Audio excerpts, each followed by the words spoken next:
Hello out there and welcome to episode 68 of the Nursing Home Abuse Podcast. My name is Rob Schenk. And I'm Will Smith.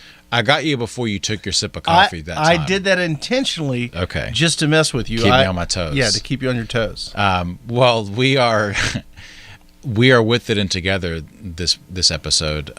We are also trial lawyers focusing in the areas of nursing home abuse and neglect in the state of Georgia. And your co-hosts. As this goes to air, it is May 14th. May 14th, 2018. Give a big shout out to my sister, KB. It's her birthday. Karen Brown. KB. Oh, KB. May 14. May showers bring May flowers? No. April showers bring May flowers.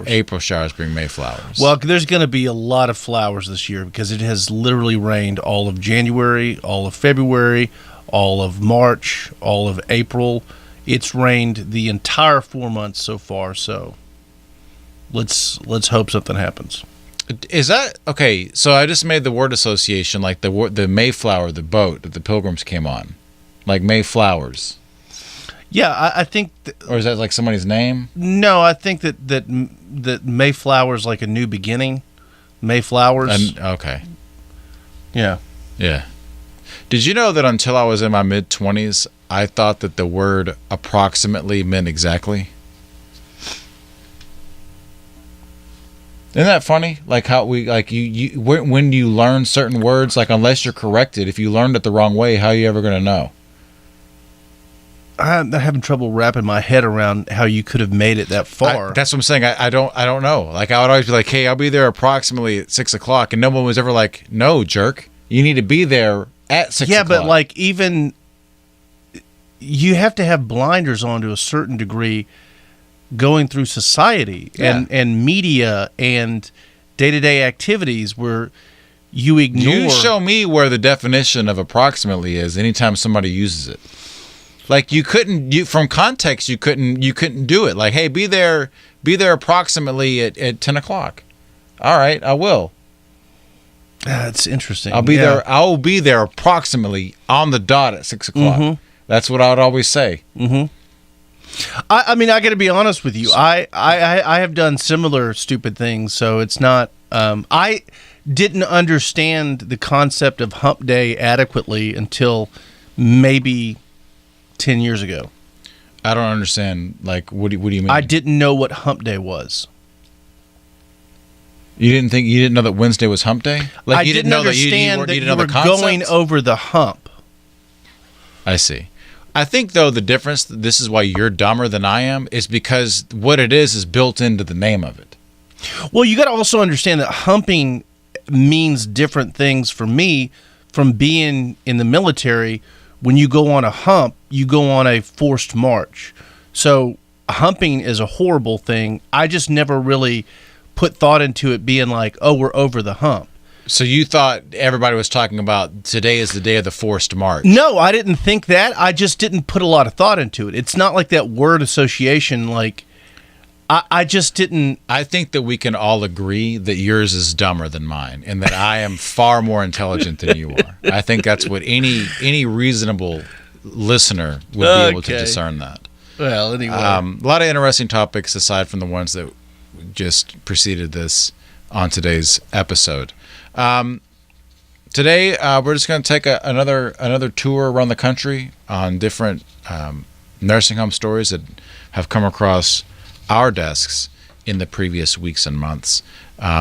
This first one that I wanted to talk about is a couple of there's several issues that arise out of this one, but this is really close to home. This is actually a case of a nursing home in Georgia, in Woodstock, Georgia. Yeah, and colleagues of ours litigated this case. Exactly. It's been all over social media, all over the news. It's a big deal down here. So this is 3 staff members at a Georgia senior care facility have been indicted on charges that their actions not only caused the death of a resident in their care, but they also tried to cover up the death. Almost 4 years to the day that James Dempsey, 89, of Woodstock, Georgia, died, former nurses Wanda Knuckles and Lois Pickett Agyeman as well as aide Mabel Turner, were charged in connection with his 2014 death. According to police records, in January 2014, Dempsey, a World War II Navy veteran, entered the Northeast Atlanta Rehab Center in Brookhaven, Georgia. His family told Brookhaven police that he had been having liver problems and was undergoing dialysis treatment at the center. Relatives told this particular news outlet that when he expressed concerns about staying at the center overnight, they installed a hidden camera in his room. So the family members have installed a hidden camera in Mr. Dempsey's room. After Dempsey's death, the family took the camera home and said they felt shock when they watched the footage from that day. This is from the district attorney's office. Video surveillance shows the patient suffering in respiratory distress and repeatedly calling out for help. Soon after his distress calls, the victim became unresponsive. The indictment alleges the defendants, which are those 3 or 4 nurses and nursing staff, in varying degrees, failed to provide timely and necessary medical assistance, ultimately resulting in his death. The district attorney's office said the video surveillance was made public after the family filed a civil suit. The civil suit was settled, but the footage prompted a joint investigation between the district attorney's office and law enforcement. According to the indictment, Adjuman, that is the Lois Pickett Adjuman, failed to call 911 when Dempsey complained about his heart, despite medical instructions in his chart stating that he should be sent to a hospital in the event of chest pain. It also said that Adjuman and Knuckles had started performing 2-person cardiopulmonary resuscitation approximately 1 hour after he'd become unresponsive, to create the false impression that they were trying to save James Dempsey's life. In a 2015 sworn deposition, Knuckles said the staff had administered CPR immediately. Knuckles of Beaufort, Georgia, is charged with depriving an older person of essential services. Turman of College Park, Georgia, faces charges of neglect to an older person. And Adjuman of Snellville, Georgia, is charged with felony murder and neglect to an elder person. Each woman also faces a charge of concealing the death of another. Yeah, so what this article is talking about is, we'll set aside the civil component of this, as this article mentions it was settled. However, this is dealing with the fact that these women are charged criminally, criminal charges for their behavior, which is basically, number one, not just not doing the right thing, but flagrantly disregarding this man who was in observable and trying distress, to cover it up. and then trying to cover it up. Yeah. So they've been indicted on all these counts, and it looks like they stuck felony murder on the kind of the ringleader, versus the deprivation of an elder person, which is a criminal law in the state of Georgia. And actually, I don't know offhand the episode number, but we had 2 episodes dealing with the criminal code in Georgia dealing with abuse of an elder person. We had Richard Armand. Remember those? Yeah. In January, he's a buddy of the podcast, and he's a former assistant district attorney. Yeah, but we had him on. To talk about those criminal statutes that 2 of these women have been charged with. And felony murder is when someone dies in the commission of a felony. So if you're committing a felony and somebody dies, it's a very expansive law that has been attacked a lot of times, because you could be committing any felony and somebody dies and you could be charged with felony murder. I mean, you could be committing the lowest level theft felony there is, and somebody dies and you charged with felony murder. So by way of example, the law school exam example is if Will and I go into a bank to rob it, armed robbery with guns, that we are committing a felony, and then the bank teller, because they're so frightened, has a heart attack and dies, we have now murdered that person, even though we went into the bank not with the intention of murdering the teller. It just so happened. That is that is the standard example of felony murder. So the felony in this case, at least with regard to Adjuman, Lois Pickett Adjuman, is that she was committing the felony of abuse to an older person, as well as I guess. And let's talk about what happened here, because if you're not familiar with this, you may think, like, well, I can understand suing somebody for negligence, but man, this is really serious. So in the deposition, the attorney for the plaintiff, The deposition in the civil case. Let me just in the civil case. So the family sued the nursing home and the nurses in a civil lawsuit, and in that case there were depositions, meaning the nurses had to sit down at the table with the attorneys and answer questions under oath, and it was videotaped. Right. And so you see the attorney speaking with one of the nurses, and I think it's Ajaman, and she's the head nurse. She's a I believe she was either I think she was an RN. So she's called down there because he's screaming out, and you see her laughing about something, and the rest of the help is laughing, and they're not doing anything. But before you see this video, it's the lead attorney is speaking to her and saying, "Tell me what happened." And she goes, "Well, I went down there and I started doing, chest compressions, and I called 911, and I performed, life-saving measures, and, we called a code, and we did everything that we could." And he goes, "Okay, well, I want you to watch this video and tell me if that's what you see here." And it shows the video of them going down there and laughing and not doing chest compressions. Making fun of him, taunting. Making fun of him and not doing anything. And she is caught, and she's, she starts backtracking and saying, "Well, I didn't remember, and I was just saying what I normally would have done, and because she didn't." And this is something that's confusing for us. The nursing home knew about the video. They'd known about it for a while. I don't know if she didn't know about the video, if they didn't tell her, or what the situation was, but she was blindsided by it, luckily.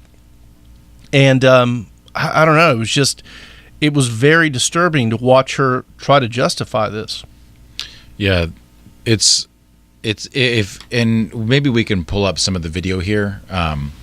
And show some of this video as we're talking over it, but you can see that. I mean, the poor man is in clear distress, and they're not doing anything. They're laughing. It's atrocious, their behavior. He's suffocating to death. Yeah, he is suffocating to death in a facility that is designed to provide 24/7 medical care.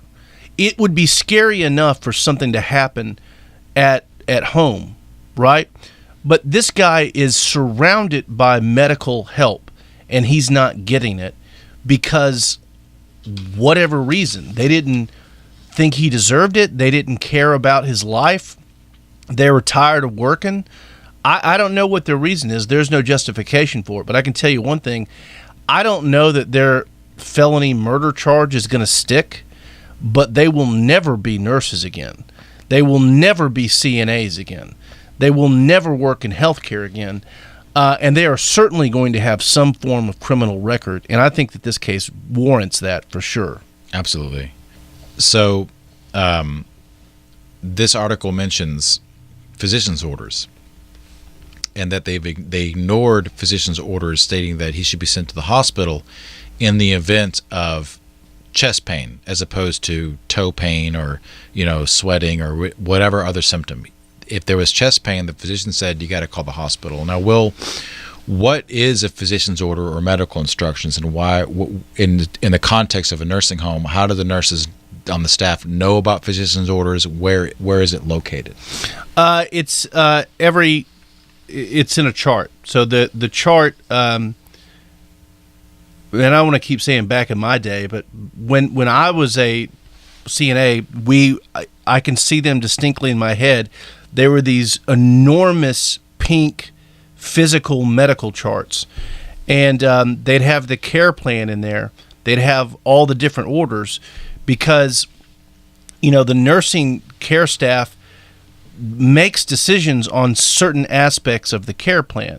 They're not going to bother the doctor with every single decision that comes down, but very serious decisions that affect, life or death, medication, those are going to be decided by the doctor, and the doctor is going to review the care plan, review the medical chart, and say, these are what you do in these situations.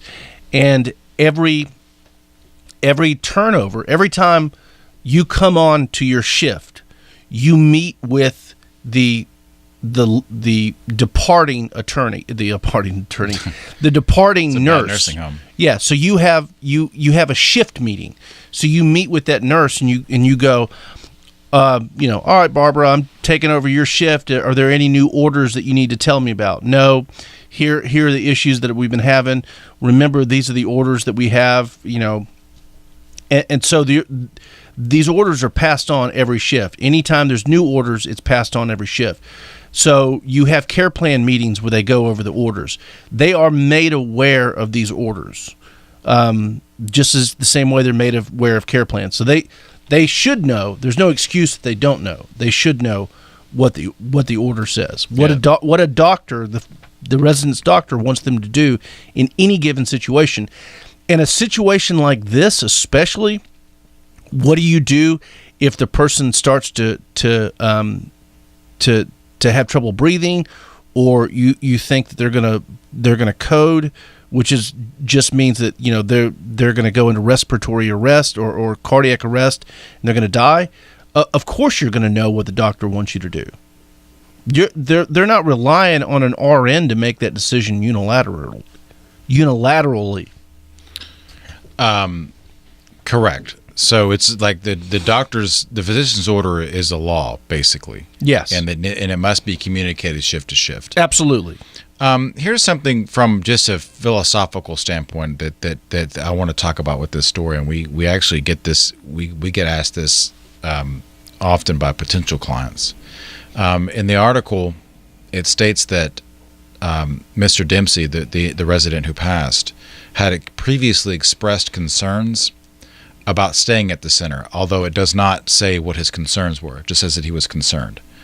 And that's when the family decided to install the hidden camera. Now, I want to say that there's going to be a level of, as a loved one with a resident who's concerned about the care they're receiving, of, on one hand, I want to catch somebody in the act of doing something. On the other hand, that if you believe that something is probable to happen, then don't worry about videotaping. Get your loved one out of there. If there is a concern that you have as a loved one of a resident in a nursing home, that there's abuse going on, and you really think that a life is in danger, then we would recommend that you call the ombudsman, call DCH, and do the best you can to get that person out of there. Call the police if there's symptoms of abuse, and get that process started. I feel like in a couple of stories in the past couple months, there's been, well, we're gonna wait, even though we think this is the family. We're gonna wait because even though this is a dangerous situation, to try to catch somebody in the act. Now, I'm not saying don't videotape if you suspect something, but if you based on the facts of your specific situation think that the individual's in danger, then it might be worth it to go ahead and get them out of there. Yeah, I mean, I 100% agree with you on this, and at the same time, I think the issue for some people may be the other side of that perspective may be that this is when they say this is the nursing home that is most convenient and closest to the family, the other nursing home may be 100 miles away. Right.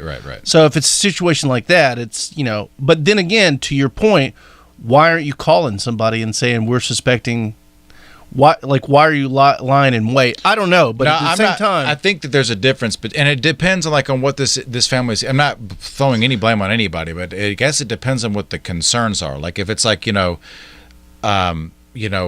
my grandmother is in the skilled nursing facility. They're taking money, and they're taking money, or they leave her alone in her diaper for too long. Things that aren't necessarily immediate physical dangers. Mm-hmm.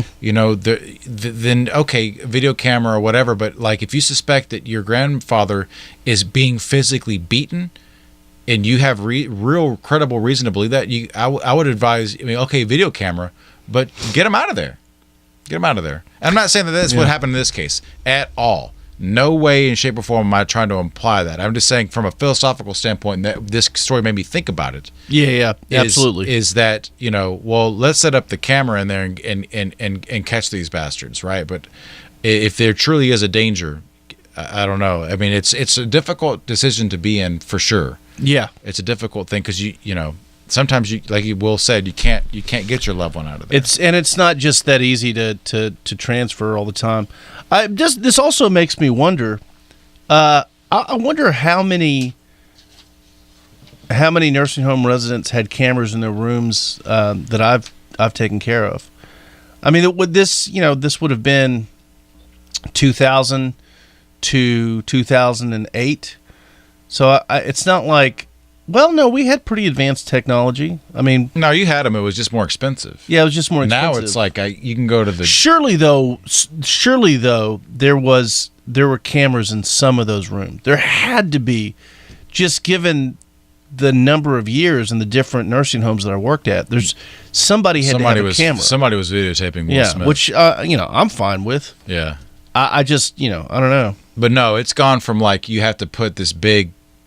Radio Shack size camera inside of a potted plant or fake. I've got a friend who works for the FBI, and was showing me some stuff that they use, and it's amazing what they have. Like it's a Starbucks coffee can, it's a can of dip, it's key set, it's a pencil, it's a so many different things that you can have. I mean, I don't know how we're going to get more advanced now. So there's going to come a day when, I think that might be the solution, is that there's cameras in your pupils. Notwithstanding privacy concerns, that video cameras might be the way of preventing future neglect. Did you ever see I Spy? No. The movie I Spy with Owen Wilson and Eddie Murphy? No. It's actually came out at a strange time. It came out between the election of George W. Bush, but 9/11. I'm familiar with it. But at any rate, he's a spy, and he's mad because there's this awesome James Bond type spy that gets the tiny cameras and the pins with the cameras and stuff, and his is like a handheld like from the 80s, and he's mad because he's like the spy world, smaller is better. You know what I'm saying? Everything's backwards. But anyway, that's what that reminded me of. That you were walking around rooms that had the big potted plant with the camera in it, but now it's now it's everywhere. Yeah. So that's just something to think about, like surveilling your loved one in a nursing home. I think it's a good idea, even if you don't suspect anything, just to check out what's going on. Of course, there are still privacy concerns and HIPAA concerns in semi-private rooms. Yeah. So the law is not very clear on that yet. I mean, there are certain places like Illinois that have laws directly addressing the use of cameras in nursing homes, and we've done a podcast on that. Mm-hmm. But here in Georgia, video surveillance is not the same thing as audio eavesdropping. Yeah. Audio eavesdropping, as long as one party knows, it's fine. In Georgia. In Georgia. Both are in Georgia. Both in Georgia. But as far as videos are concerned, it becomes a serious issue in semi-private rooms because you might be recording somebody else who lives in that room, and they have a right to privacy and HIPAA laws. Yeah, and so this story again, it highlights the fact that But if memory serves me correctly, and I'm pretty sure that it does on this guy had a private room. I'm almost positive it was private because I can see it was private. Yeah, it was a private room, and we'll throw the video up on here. But you can see that it's private because there's one bed, and they're not pulling a curtain. It was private. So again, this I've read articles from industry publications where the nursing home industry is worried that the nurses are worried that they're going to be hauled to criminal court based on their negligent acts, and I say that should not be something that the average CNA should be worried about. Because, not at all. Because there's a difference between the civil liability with negligence and even abuse in a nursing home setting versus criminal charges for elder abuse, meaning that there's an intention to cause the result that has happened. And this is a case where this is not just civil liability. We messed up, that we breached the standard of care. This is literally criminal conduct. Oh, this is an extreme case where they were caught lying. They were caught trying to hide it. And they walk into this room where this guy is coding. And just to explain what code means, because I think we've used this a couple of times, you are given a certain code for what happens when you need to be saved. You need to be resuscitated. So you can be either a full code, which means, hey, we got to do everything possible to bring this guy back around, or the code, or you could be a no code. You could be a do not resuscitate. So this guy was going into code. He was a resuscitate, and he was a full code. I think he was. Anyway, they're required to do certain things, and they walk in there, and it's not like they messed up on giving him compressions, or they left something out that they were supposed to do, or they just didn't do it right. They intentionally didn't do it and laughed about him while he was going through this. So that's just not something that is going to happen enough times that CNAs and nurses need to be worried about it. I mean, if you walk in on somebody dying and you're laughing about them dying and you're a healthcare worker and you wait for an hour to do, then worry about going to jail. Yeah, because you probably are. Yeah. So I'm not worried about some type of nationwide industry backlash in terms of like a bunch of nurses quitting because they fear criminal. My brother's not worried about it. Yeah. If somebody like him watches this and he doesn't want that person to be a nurse, like he wants them to go to jail. Yeah. So that, the McKnights of the world, which is the industry publication of nursing home providers, it's just fear mongering. Yeah. Like, no, the nursing industry is not concerned that they're going to be facing criminal charges.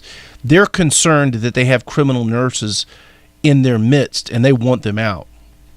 We gotta have your brother back on. Yeah, we do. Yeah. We should have him on. We should call him up 2 weeks from now. How about that? Yeah, we'll do that. Yeah, a couple weeks.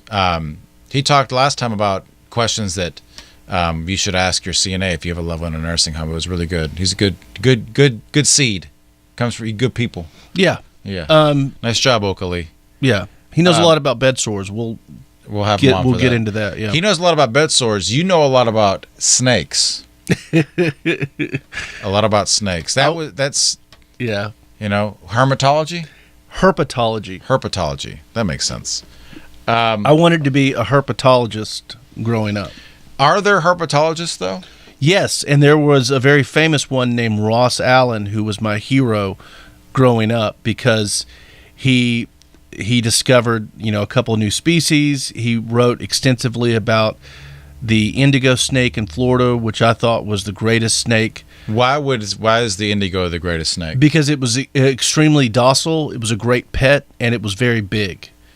And I had the closest thing to it, which was a black rat snake that I used to sleep in the bed with me. All right, hang on a second. I'm going to back up because you like I grew up in the age of no internet. Yeah. So, and you were raised in the mountains where there were no libraries. Yes. How did you know about this guy? Because that's not true. There were libraries. There was a school library, and there was a town library. How many schools were in your county?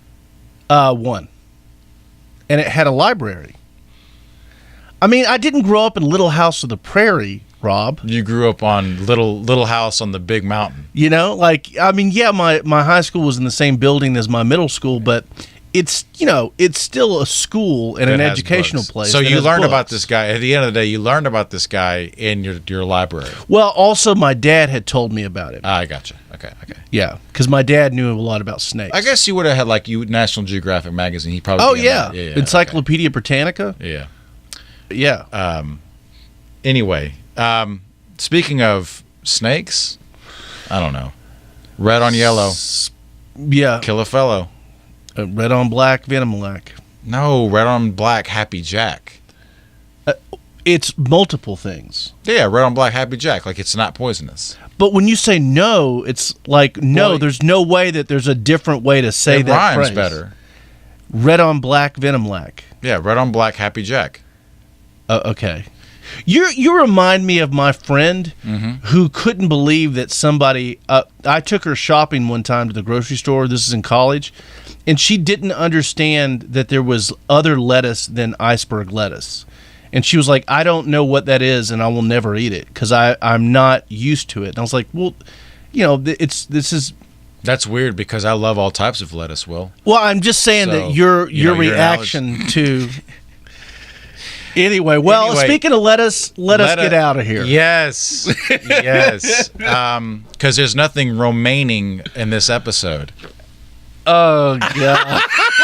Okay. That was off the dome. Anyway, folks, if you enjoyed this, which is hard to believe, you can catch this every Monday morning, new episodes of the Nursing Home Abuse Podcast. You can either watch it on nursinghomeabusepodcast.com or on our YouTube channel, or you can check us out on Stitcher, iTunes, Spotify, Pod Pounders, Podcast Puppies, wherever you get your podcasts from. Mm-hmm. And with that, we will see you next time. See you next time. Thanks for tuning in to the Nursing Home Abuse Podcast. Please be sure to subscribe to this podcast on iTunes or Stitcher, and feel free to leave us some feedback. And for more information about the topics discussed in this episode, check out the show website, nursinghomeabusepodcast.com. That's nursinghomeabusepodcast.com. See you next time.